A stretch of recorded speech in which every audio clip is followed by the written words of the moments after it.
اس حقیقت کو نہ صرف ہم 8 ججز نے تسلیم کیا بلکہ اور اس پہ انحصار کیا، بلکہ اقلیتی فیصلہ کرنے والے 3 فاضل جج صاحبان چیف جسٹس قاضی فائز عیسیٰ، جسٹس جائی افریدی اور جسٹس جمال خان مندوخیل نے بھی پی ٹی آئی کو ان لسٹڈ سیاسی جماعت قرار دیا ہے۔ قاضی صاحب نے بھی یہ کہا تھا کہ پی ٹی آئی سے جو میں نے بلہ چھینا تھا اس کے بعد ایسا نہیں ہے کہ پی ٹی آئی بطور پارٹی ختم ہو گئی ہے، بطور پارٹی پی ٹی آئی تھی۔ تو وہ کہہ رہے ہیں، تو قاضی فائز عیسیٰ بھی مان رہے ہیں کہ پی ٹی آئی بطور جو ہے وہ انلسٹڈ پارٹی جو ہے وہ پی ٹی آئی جو ہے وہ موجود ہے۔ اس کے بعد یہ کہا گیا ہے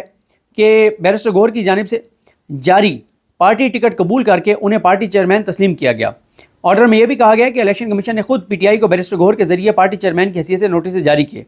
کمیشن نے پارٹی اور پارٹی عہدیدار کو تسلیم کر لیا۔ آرڈر میں یہ بھی کہا گیا کہ الیکشن کمیشن کی طرف سے متفرق درخواست میں پی ٹی آئی کو ایک انلسٹڈ اور مکمل طور پر فعال سیاسی جماعت تسلیم کرنا، لیکن یہ کہنا کہ اس جماعت کے معاملات چلانے والا کوئی نہیں ایک ہی سانس میں گرم اور سرد آہیں بھرنے کے مترادف ہے۔ کہ آپ ایک طرف کہہ رہے ہیں کہ وہ انلسٹڈ پارٹی ہے اور آپ اس کے ساتھ خط و کتابت بھی کر رہے ہیں، دوسری طرف آپ کہہ رہے ہیں انلسٹڈ پارٹی تو ہے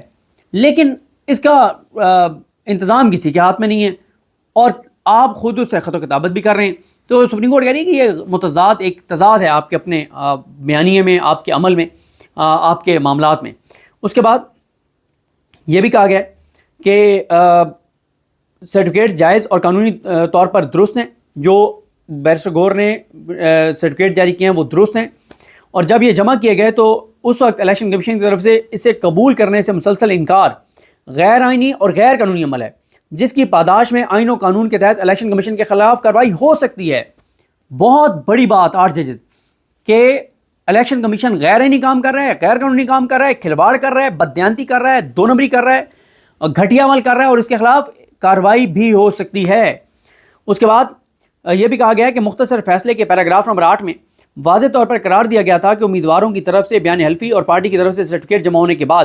متعلقہ امیدوار کی سیٹ اسی سیاسی جماعت کی تصور ہوگی، اس لیے اب مذکورہ امیدوار پی ٹی آئی کے اراکین قومی و صوبائی اسمبلی ہیں۔ یہ ایک بند باب ہے اور اس کے بعد کے اقدامات کے ذریعے سے تبدیل نہیں کیا جا سکتا۔ مزید کہا گیا ہے یعنی سپریم کورٹ نے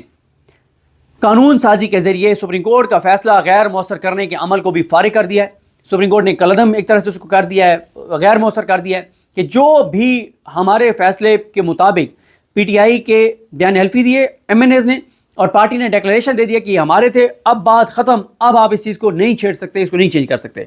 اس کے بعد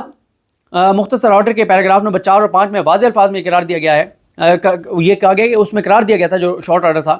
کہ کسی سیاسی جماعت کے پاس انتخابی نشان نہ ہونے سے اس کی آئینی اور قانونی حیثیت پر کوئی اثر نہیں پڑتا، نہ ہی اس سے انتخابات چاہے وہ عام ہوں یا ضمنی اس کا حصہ لینے کا حق متاثر ہوتا ہے۔ آرڈر میں کہا گیا کہ مخصوص نشستوں کے بارے اکثریتی مختصر فیصلے کی روح سے پی ٹی آئی ایک سیاسی جماعت تھی اور ہے۔ عام انتخابات 2024 میں قومی و صوبائی اسمبلیوں کی نشستیں انہوں نے حاصل کی۔ مزید یہ کہا گیا کہ مختصر فیصلے کے مذکورہ 2 پیراگرافز اور پیراگراف نمبر 3 میں آئین کے آرٹیکل 51 اور ذیلی آرٹیکل 6 کی شق ای اور ڈی اور آرٹیکل 106 کے ذیلی آرٹیکل 3 کی شق سی کی مکمل وضاحت کر دی گئی ہے، جبکہ باقی پیراگرافز میں اس کے اثرات اور اطلاق کو بیان کیا گیا ہے۔ مزید وضاحت تفصیلی فیصلے میں کر دی جائے گی، تسلی رکھیں۔ یہ انہوں نے نہیں کہا، تسلی رکھیں۔ آرڈر میں یہ بھی کہا گیا کہ پی ٹی آئی نے اپنے جواب میں الیکشن کمیشن کے ساتھ خط و کتابت کی تمام تفصیلات فراہم کی۔ عدالت کے مختصر فیصلے کے پیراگراف نمبر 8 اور 10 کے مطابق قومی اسمبلی، پنجاب، کے پی کے اور سندھ اسمبلی کے امیدواروں کے حق میں پارٹی چیئرمین بیرسٹر گور علی خان اور سیکرٹری جنرل عمر ایوب کے دستخط سے سرٹیفکیٹ جاری ہوئے۔ یہ سرٹیفکیٹ 18، 24، 25 جولائی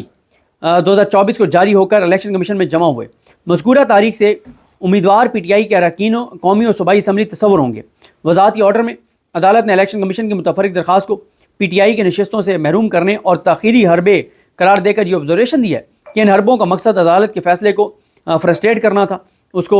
غیر مؤثر کرنا تھا، اس پہ عمل درآمد نہ کرنا تھا اور اس راستے میں رکاوٹیں کھڑی کرنا تھا۔ یہ بھی قرار دیا گیا ہے کہ الیکشن کمیشن کی متفرق درخواست بنیادی قانونی اصولوں پر بھی دیکھا جائے تو یہ درخواست ناقابل فہم ہے۔ یہ وہ متن ہے جو سپریم کورٹ کے ان 8 ججز منصور علی شاہ صاحب، منیب اختر صاحب،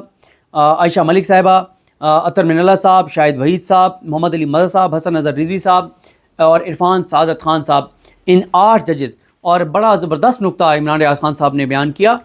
کہ اس وضاحت پہ 8 ججز کے نام ہونا اور دستخط ہونا اس بات کی بھی دلیل ہے کہ تمام تر کوششوں کے باوجود، تمام تر کاوشوں کے باوجود، تمام تر بلیک میلنگ دھمکیوں کے باوجود کوئی جج ان 8 میں سے نہیں ٹوٹا۔ یہ اس وضاحت کے بعد جو ہے وہ الیکشن کمیشن اور اس کے چلانے والوں کے تن بدن میں آگ لگی ہوئی ہے اور چیزیں کافی تیزی سے بدل رہی ہیں. آپ کو بدلتی صورتحال سے آگاہ کریں گے. مجھے اپنا نام یاد رکھیں. الکھنی ہم سب کا حامی ناصر. اللہ حافظ.